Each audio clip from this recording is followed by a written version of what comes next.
Roma pasal 8 ayat 6 sampai 10, karena keinginan daging adalah maut, tetapi keinginan roh adalah hidup dan damai sejahtera. Karena keinginan daging adalah perseteruan terhadap Allah, karena ia tidak takluk kepada hukum Allah. Hal ini memang tidak mungkin baginya.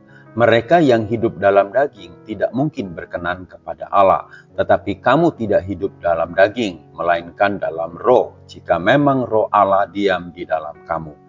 Tetapi jika orang tidak memiliki roh Kristus, ia bukan milik Kristus. Tetapi jika Kristus ada di dalam kamu, maka tubuh memang mati karena dosa, tetapi roh adalah kehidupan oleh karena kebenaran.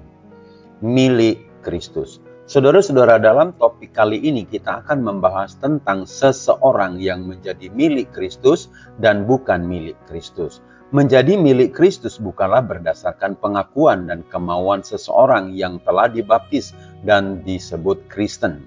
Alkitab mengajarkan dalam Roma 8 ayat 9, tetapi kamu tidak hidup dalam daging, melainkan dalam roh, jika memang roh Allah diam di dalam kamu.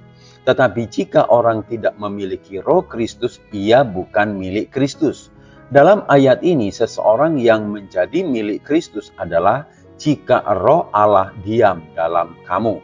Bagaimana seseorang memiliki roh Allah? Maka dalam Efesus 1 ayat 13-14, di dalam Dia kamu juga, karena kamu telah mendengar firman kebenaran, yaitu Injil keselamatanmu. Di dalam Dia kamu juga, ketika kamu percaya dimeteraikan dengan Roh Kudus yang dijanjikannya itu.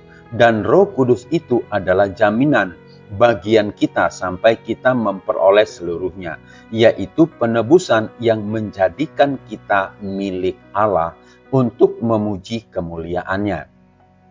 Saudara-saudara, yang dimaksud percaya di sini adalah seseorang yang telah dilahirbarukan oleh Roh Kudus, seterusnya dimeteraikan dengan Roh Kudus sebagai jaminan bahwa ia memperoleh penebusan yang menjadikan kita milik Allah.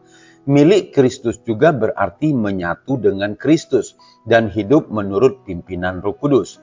Dalam Roma 6 ayat 3-11, Paulus menjelaskan bahwa ketika kita dibaptis ke dalam kematian Kristus.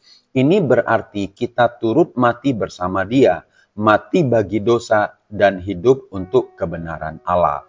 Saudara-saudara, bagaimana yang bukan milik Kristus?